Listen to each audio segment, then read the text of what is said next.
말씀 읽도록 하겠습니다.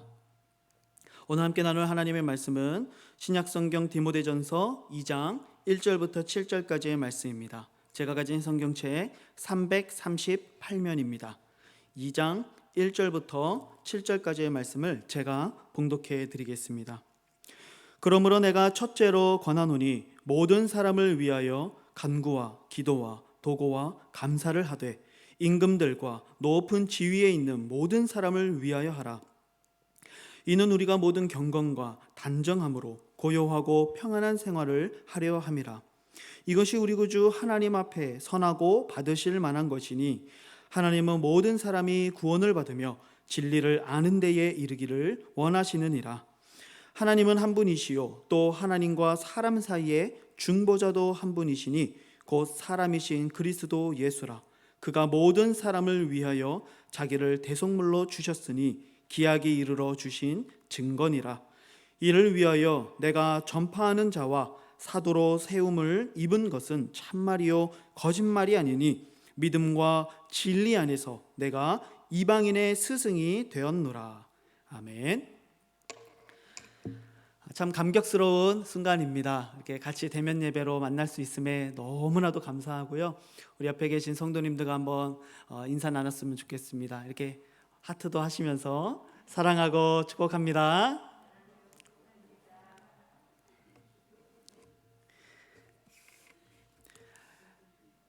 예, 여러분 정말 너무 반갑습니다. 그리고 너무 보고 싶었습니다. 오늘 귀한 예배를 통해서 귀한 은혜와 또 사랑의 시간이 되어지기를 소망합니다. 제가 계속 이 디모데전서 말씀을 묵상하고 있는데요.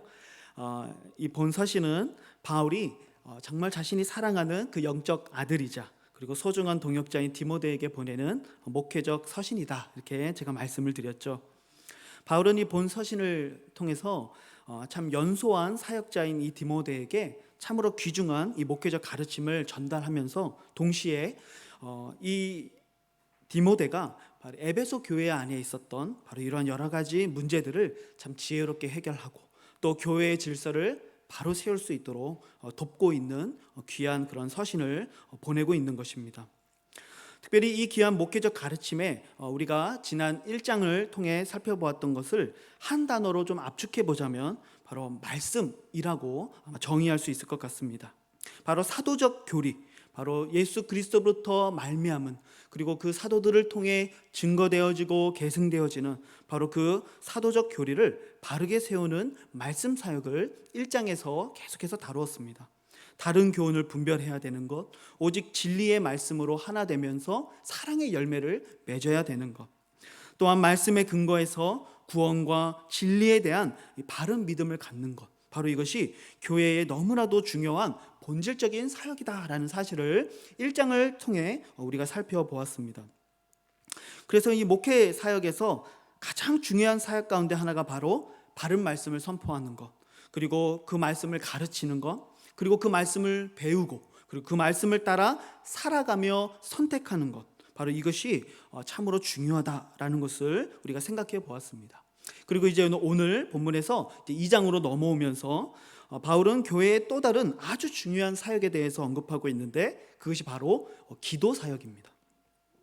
본문 1절 앞부분을 보니까 그러므로 내가 첫째로 권하노니 이렇게 이야기합니다.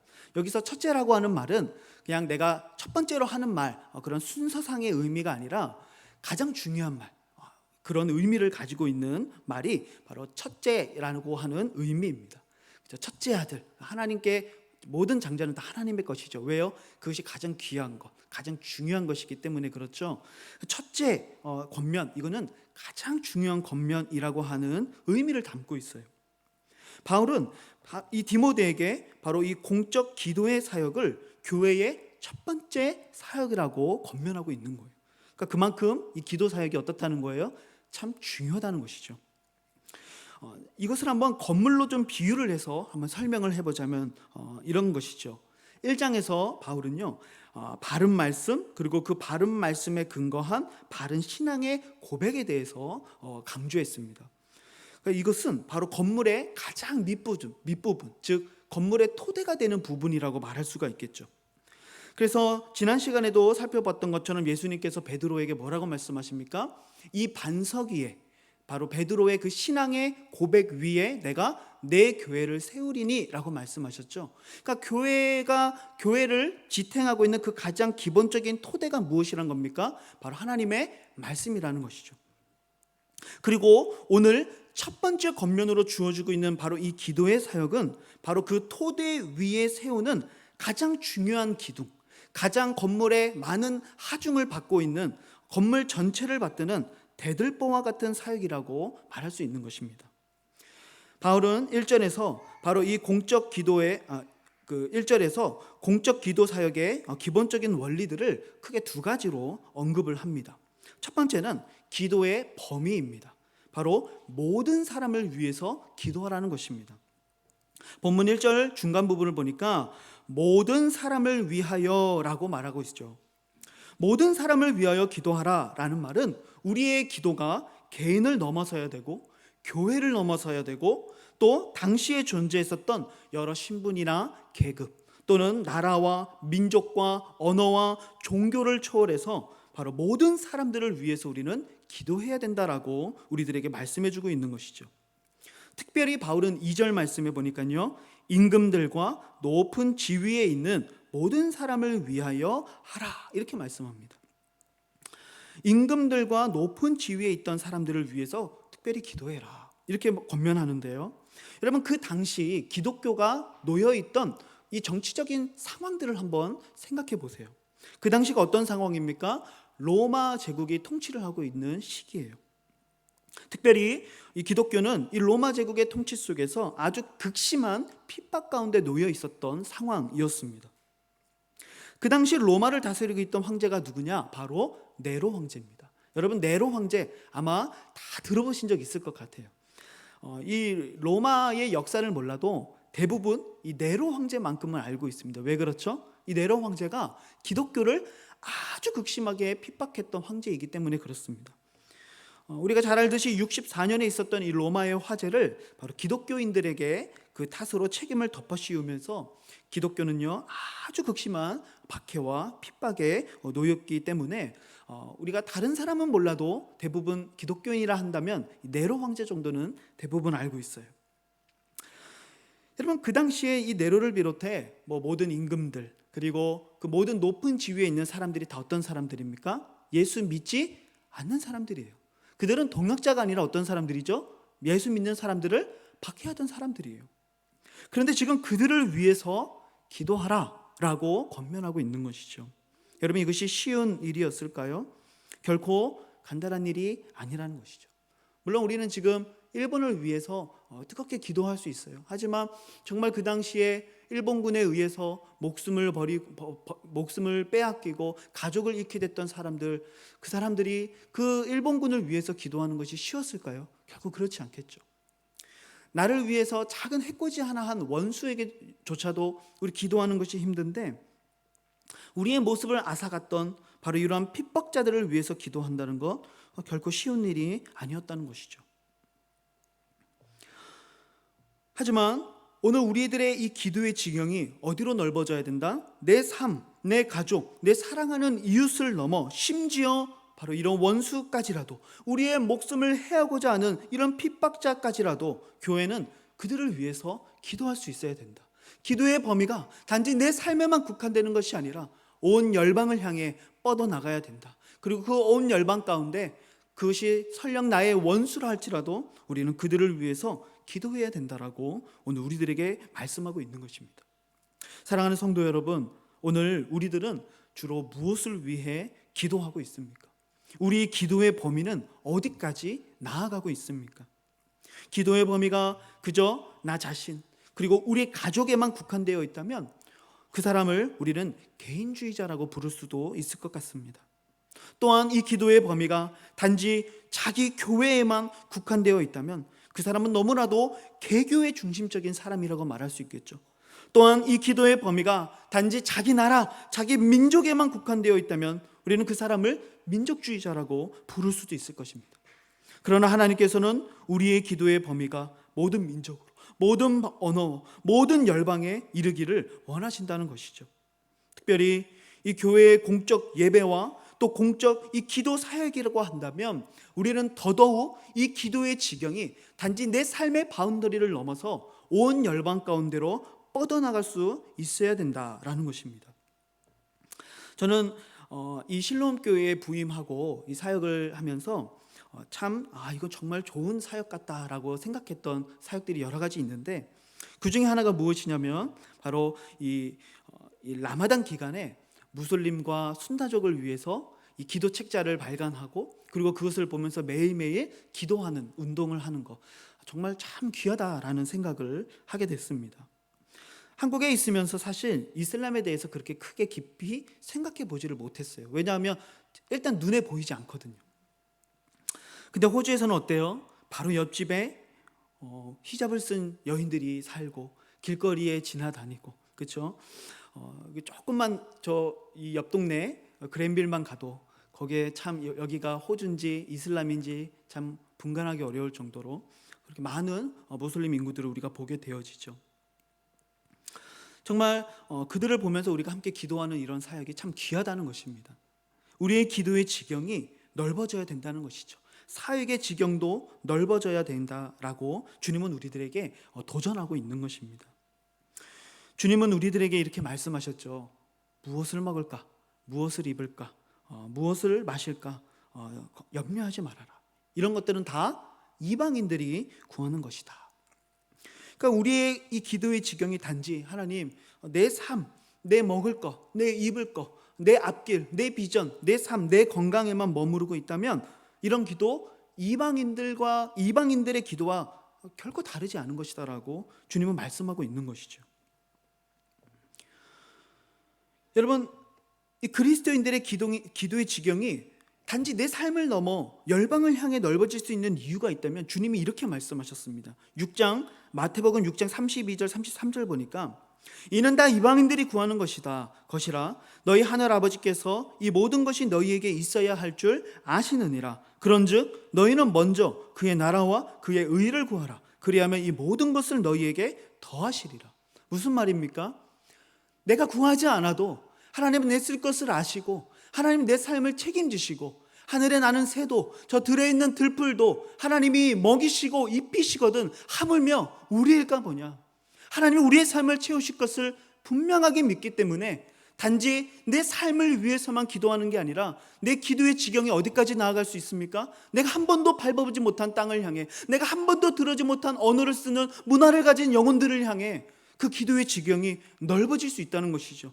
굳이 내가 오늘 내 삶을 돌아보지 않아도 내 삶은 하나님이 돌봐주실 것을 믿기 때문에 기도의 지경이 저 땅끝을 향해 나아갈 수 있는 것입니다. 여러분, 바로 이것이 믿음의 사람의 기도의 지경이라는 것이죠. 야베스라고 하는 인물을 여러분 기억하시죠? 성경에 단 한 번 등장합니다.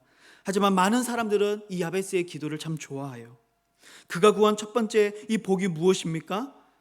내가 거주하는 이 지경을 넓혀주십시오. 내가 거주하고 있는, 내가 유업으로 물려받은 이 땅을 넓혀달라는 기도입니다. 이것은 아마도 그가 조상에게 받았던 그 땅이 좀 척박했거나 또는 좀 협소했기 때문일 수 있습니다. 하지만 그는 조상에게 받은 땅에 그저 만족하거나 그저 운명처럼 그것을 받아들이면서 체념하지 않았다는 것이죠. 삶의 지경이 넓어지기를 소망했다는 것입니다. 저는 오늘 우리들의 이 마음이 바로 야베스의 마음과 같게 되기를 소망합니다. 하나님, 그저 내가 내 혼자 잘 먹고 잘 살고 건강하게 정말 우리 자녀 잘 되는 삶을 사는 것, 그것에 만족하는 것이 아니라 하나님, 내 삶의 지경이, 기도의 지경이 하나님 저 열방을 향해, 땅끝을 향해 나아갈 수 있도록 나의 지경을 넓혀주십시오라고 기도할 수 있는 이런 야베스의 기도가 바로 오늘 우리들의 기도가 되어지기를 주님의 이름으로 축복합니다. 두 번째로는 이 기도의 유형에 대해서 우리들에게 말하고 있습니다. 네 가지를 언급하는데 간구, 기도, 도고, 감사, 이렇게 네 가지를 말하고 있습니다. 이 각각의 네 가지의 이 기도가 언급되고 있는데 이것들이 정말 전혀 다른 성격의 기도를 말하는 것인가, 전혀 다른 방식의 기도를 말하는 것인가, 그렇게 말할 수는 없습니다. 대부분의 학자들은 이 감사를 제외한 앞에 세 가지, 이 세 가지의 뜻을 아주 명확하게 구별하는 것이 좀 어렵다, 이렇게 이야기합니다. 칼빈도 이 부분에 대해서는 내가 이것들의 차이점을 명확하게 이해하지 못한다는 점을 인정한다라고 그 주석에서 그렇게 이야기하고 있어요. 그러니까 간구와 기도가 전혀 다른 형태의 어떤 기도의 모습, 또 기도와 도구가 전혀 다른 형태의 기도의 모습, 꼭 그렇게 우리가 구별할 필요는 없다는 것이죠. 다만 각각의 이 원어들이 가지고 있는 좀 강조점들이 있다는 것을 우리가 말할 수 있습니다. 간구라고 하는 것은 이 개인의 깊은 곳에서부터 나오는 개인적인 바램과 탄원을 의미하는 단어입니다. 마치 한나가 이 하나님께 간절하게 아들을 구했던 것처럼, 그것이 어떤 공적인 기도는 아니잖아요, 그렇죠? 개인적인 바램이었죠. 바로 그것처럼 정말 나의 필요를 위해서, 여러 가지 어려운 환경과 상황들을 위해서 하나님 앞에 간절히 구하는 개인적인 기도를 의미하는 단어가 간구라고 하는 단어입니다. 다음으로 기도라고 하는 단어는 우리가 그저 생각하는 일반적인 기도, 다시 말하면 모든 형태의 이 하나님께 아뢰는 이 경건한 아뢰를 의미하는 단어가 기도라고 하는 단어입니다. 세 번째로 이 도고라고 하는 단어가 원어적으로 볼 때는 왕 앞에 담대하게 나아가 간청하는 것이라는 의미를 가지고 있어요. 마치 에스더가 죽으면 죽으리이다 하고 어디 앞으로 갑니까? 왕 앞으로 가죠. 그렇죠? 마치 그러한 마음을 가지고 왕 앞에 나아가서 담대하게 구하는 것, 이것을 도고라고 하는데 우리가 흔히 이것을 중보기도다 이렇게 표현하죠. 그래서 이것들을 간단하게 정리해 보자면 우리가 기도할 때 우리의 개인의 필요를 위해서도 기도해야 되며, 더 나아가 우리 옆에 있는 영혼들을 위해서 그들의 어려움과 아픔과 그들의 삶의 실질적인 어떤 필요를 위해서 우리가 기도해야 된다는 것이죠. 여기에서 가장 중요한 포인트는 우리가 어떤 간구, 기도, 도고, 감사 이런 것 중에 어떤 기도를 할 것이냐, 어떻게 기도를 할 것이냐가 중요한 것이 아니라 우리가 왜 이러한 기도를 해야 되느냐가 참 중요한 것 같아요. 우리가 왜 기도해야 될까요? 우리가 왜 간구해야 될까요? 왜 도고를 해야 될까요? 그것은요, 내가 할 수 없기 때문에 하는 것이죠. 여기에 가장 중요한 의미가 있습니다. 왜 간구합니까? 내 스스로는 내가 어떠한 것들을 얻어낼 수 있는 능력이 없기 때문에 그렇습니다. 우리는 스스로 아무것도 이룰 수 없는 무능력함 가운데 있기 때문임을 알기 때문에 우리는 우리의 필요의 문제를 가지고 하나님 앞에 나아가 간구해야 된다는 것이죠. 우리가 왜 도고해야 됩니까? 누군가를 돕고 싶어도 우리 안에 본질적인 무능력함 때문에 그렇게 할 수 없는 한계에 부딪히니까 우리가 해야 될 것은 무엇입니까? 모든 것을 가지신, 모든 것을 알고 계시며 모든 것이 가능하신 높으신 왕 앞에 나아가 기도할 수밖에 없는 것이죠. 우리가 어떤 삶의 결핍이나 어떤 문제들을 직면했을 때 간구하는 것은요, 하나님이 내 인생의 주인입니다. 나는 아무것도 할 수 없습니다. 하나님만이 이 모든 문제를 풀어가시는 전능자이십니다 라고 고백하는 믿음의 가장 적극적인 표현이라고 말할 수 있습니다. 하나님을 의지하는 사람만이 기도하는 거예요. 여러분, 에덴 동산에서 하나님과 인간의 관계를 우리는 분명하게 보게 됩니다. 여러분, 누가 공급자고 누가 공급을 받는 사람입니까? 하나님이 공급자고 인간은 공급을 받는 존재예요. 하나님이 인간에게 모든 먹을거리를 주셨어요. 한 가지만 제외하고는 인간에게 모든 것을 네 임의로 먹으라고 주님은 말씀하시면서 다 주셨어요. 그것을 너 거라고, 그리고 너가 경작하라고 하나님은 모든 것을 공급해 주셨죠. 그리고 인간은 무엇을 하는 거예요? 인간은 생산하는 것이 아니에요. 인간은 창조해내는 것이 아니라 하나님이 주셨고 하나님이 공급하신 바로 그것을 마음껏 먹고 누리는 존재라는 것이죠. 인간이 아니라 하나님이 공급자세요. 그렇기 때문에 기도라는 것은요, 하나님이 공급자이심을 고백하는 가장 분명한 믿음의 태도라고 말할 수 있는 거예요. 무능력한 인간이 풍요를 누리기 위해서 할 수 있는 일이 무엇입니까? 아무것도 없는 거예요. 아무리 발버둥 쳐도 이 땅이 인간의 죄 때문에 저주를 받아서 엉겅퀴와 가시나무를 내는 거예요. 인간에게 풍요한 먹을거리를 주지 않는 거예요. 너무나도 먹고 살기가 힘들어진 거죠. 그때 인간이 할 수 있는 유일한 길이 무엇입니까? 모든 풍요를 가지고 계신 하나님 앞에 나아가서 하나님께 달라고 구하는 거죠. 그래서 오늘 우리들에게 간구와 기도와 도고의 이 기도를 우리들에게 드리라고 권면하고 있는 것입니다. 그래서 바로 이러한 기도를 통해 하나님께 모든 것들을 구하며 하나님께 아뢰 때 하나님이 우리의 모든 삶의 문제들을 해결해 가시고 우리의 삶을 공급해 주시는 놀라운 은혜를 경험할 때 비로소 그 사람의 마음에 필연적으로 나타나게 되어지는 감정이 무엇입니까? 바로 감사죠. 얼마나 감사합니까? 그래서 마지막 기도가 무엇입니까? 감사예요. 감사의 기도죠.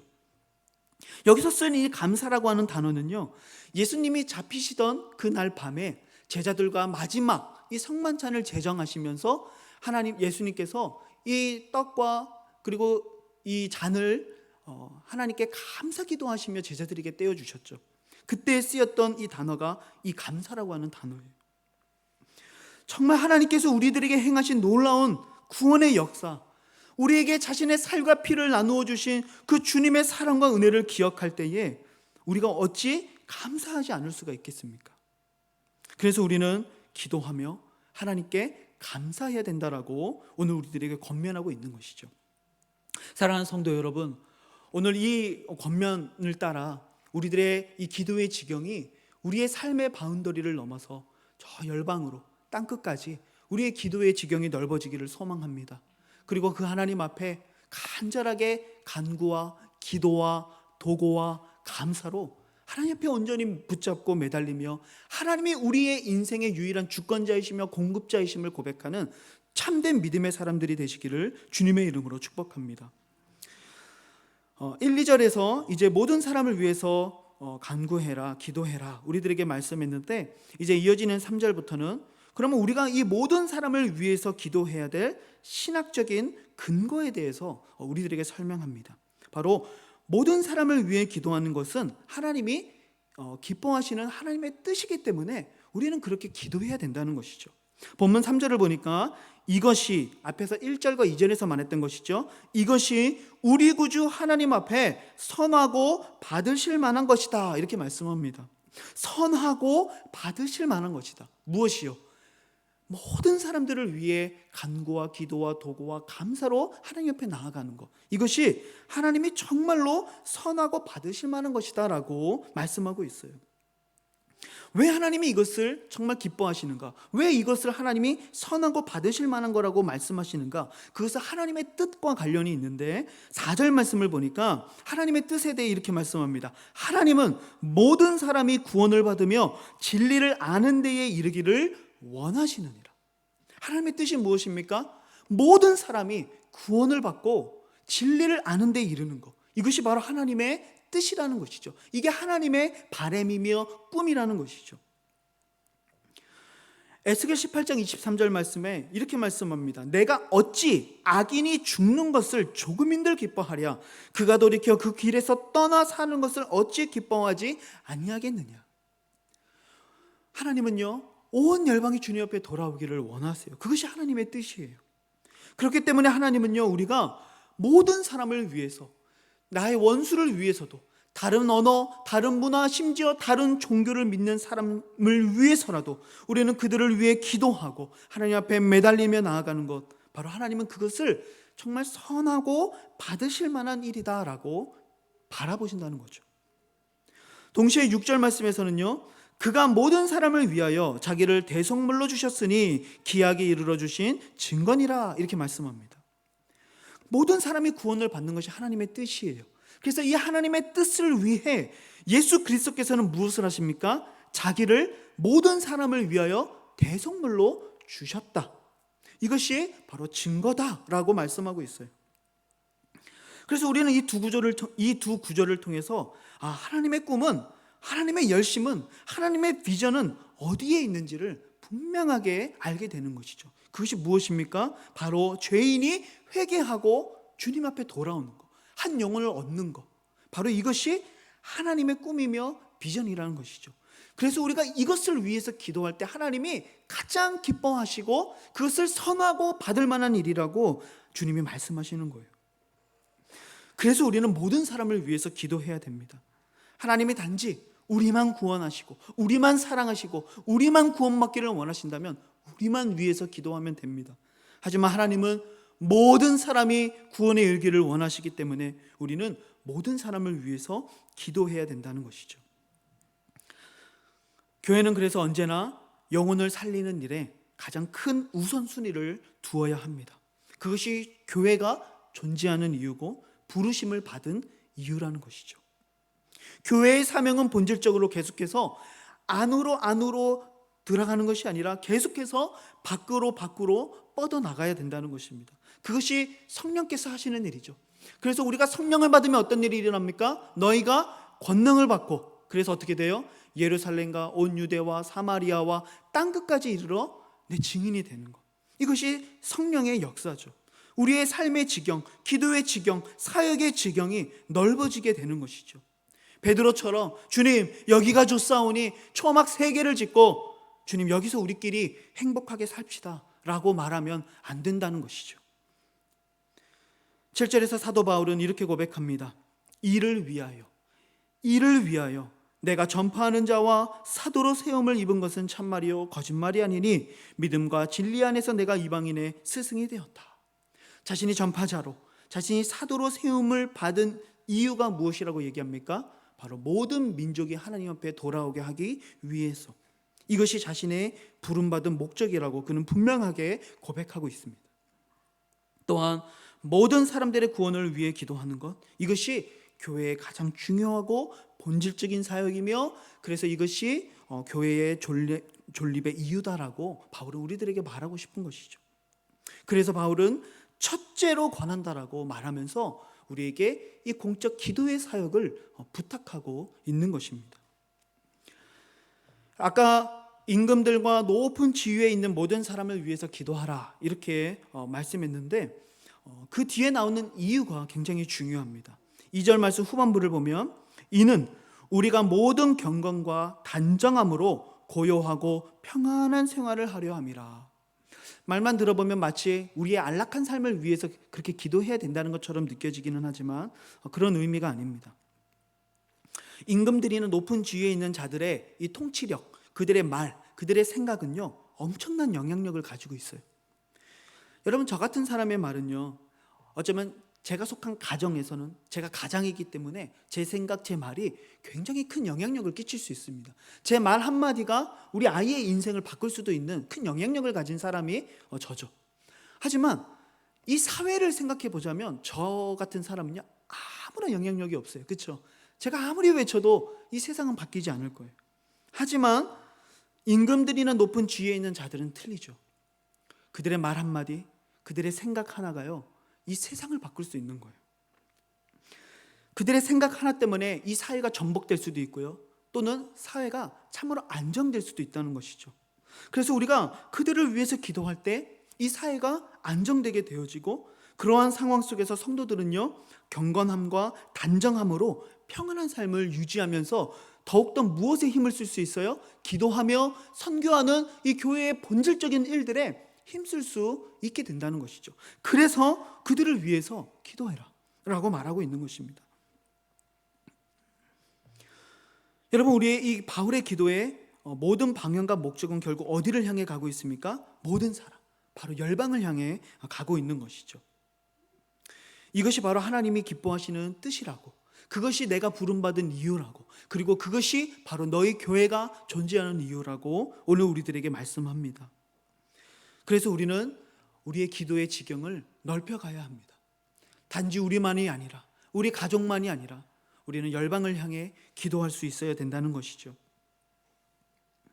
여러분들은 기도할 때 가장 무엇을 위해서 기도하십니까? 우리 자녀를 위해서 기도해야 됩니다. 나 자신의 건강을 위해서도, 우리의 가족을 위해서 당연히 기도해야 됩니다. 하지만 우리의 기도가 단지 거기에만 머무른다면 우리의 기도가 이방인들의 기도와 절대로 다르지 않다는 것이죠. 그래서 우리는요 많은 사람의 대성물로 자신의 목숨을 주셨던 그리스도처럼 우리는 온 열방을 향해 우리의 기도의 시간을 투자할 수 있어야 됩니다. 우리의 그 기도의 시간을 하나님 앞에 드릴 수 있어야 됩니다. 아프가니스탄을 위해서 우리가 기도하고 있죠. 단지 그곳에 사는 불쌍한 영혼들 뿐만이 아니라 우리는 탈레반을 위해서도 기도할 수 있어야 됩니다. 시리아의 난민들 뿐만이 아니라 그 땅의 위정자들을 위해서도 우리는 기도할 수 있어야 됩니다. 미얀마 군부를 위해서도, 북한 정권을 위해서도 우리는 기도할 수 있어야 합니다. 기도를 통해 그 땅에 있는 그리스도인들이 경건과 단정함으로 믿음을 지키면서 평안함으로 하나님을 예배할 수 있는 삶이 우리의 기도를 통해서 이루어질 수 있기 때문에 그렇죠. 사랑하는 성도 여러분, 다시 한번 우리가 하나님의 비전이 무엇인가를 기억하기를 소망합니다. 하나님의 꿈이 무엇입니까? 모든 사람이 구원을 얻고 진리를 아는 데 이르기를 원하신다라고 주님 말씀하셨어요. 주님은 이 일을 위해서 자신의 목숨을 많은 사람의 대성물로 내어주셨습니다. 그리고 하나님께서는요, 바로 그 일들에 우리를 오늘도 동역자로 우리를 초청하고 계시는 거예요. 우리가 할 수 있는, 이 하나님의 동역자들로서 우리가 할 수 있는 가장 첫 번째, 가장 귀중하고 가장 중요한 사역이 무엇이라는 겁니까? 바로 우리가 함께 모여서 이 공적 예배 가운데, 이 기도의 시간 가운데 우리 모든 사람을 위해서, 이 열방을 향해서 기도하라는 것이죠. 특별히 우리 교회는 비전센터 이제 완공을 눈앞에 두고 있습니다.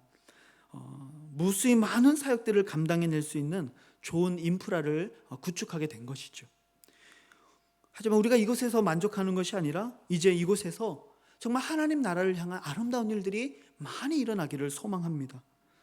그러기 위해서 오늘 우리가 해야 될 가장 중요한 이 기둥과 같은 사역이 있다면 그것은 바로 공적인 기도의 사역이라는 것이죠. 함께 모여서 기도해야 된다는 것입니다.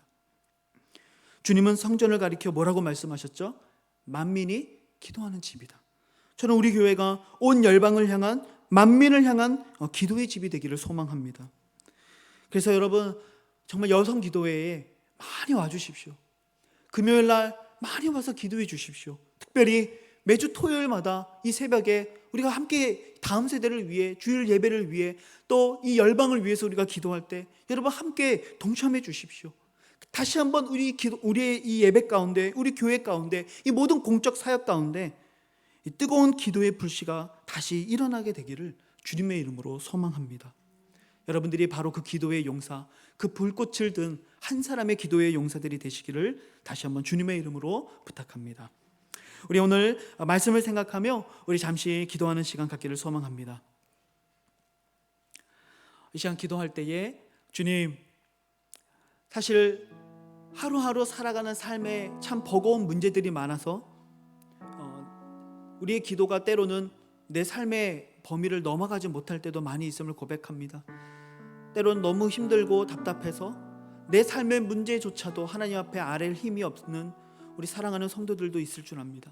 그러나 주님, 우리는 우리의 삶을 이끄시고 먹이시고 입히시는 전능하신 하나님의 자녀임을 분명히 믿습니다. 그래서 오늘 다시 한번 결단하는 것은 우리의 기도의 지경이 내 삶을 넘어, 내 교회를 넘어, 내 민족과 내 나라를 넘어 저 열방 가운데로, 심지어 이 세상의 임금들과 저 높은 지위에 있는 우리들의 핍박자나 우리들의 원수를 향해서도 우리는 기도할 수 있기를 소망합니다. 왜냐하면 그것이 하나님의 꿈이기 때문에 그렇습니다. 주님, 우리를 사용하여 주소서. 그래야 우리가 기도하게 하시고 우리를 통하여 이 열방 가운데 하나님의 일하심이 나타나게 하여 주시옵시고 그 기도의 놀라운 능력을 우리가 매일매일 경험하며 살아갈 수 있도록 우리를 인도해 달라고, 특별히 우리 실로암 장로교회가 정말로 이 기도의 사역을 뜨겁게 감당하면서 기도의 불꽃이 일어나게 하여 주시옵시고 이 기도의 역사가 나타나는 교회가 될 수 있도록 인도해 달라고, 우리의 가정에 다시 한번 이 기도의 역사가 나타날 수 있도록 인도하여 달라고, 매일매일 내 삶 속에 하나님 앞에 기도할 수 있는 열정이 다시 한번 일어날 수 있도록 인도해 달라고, 오늘 말씀을 생각하며 우리 하나님 앞에 간절한 마음으로 기도하기를 소망합니다. 기도하시겠습니다.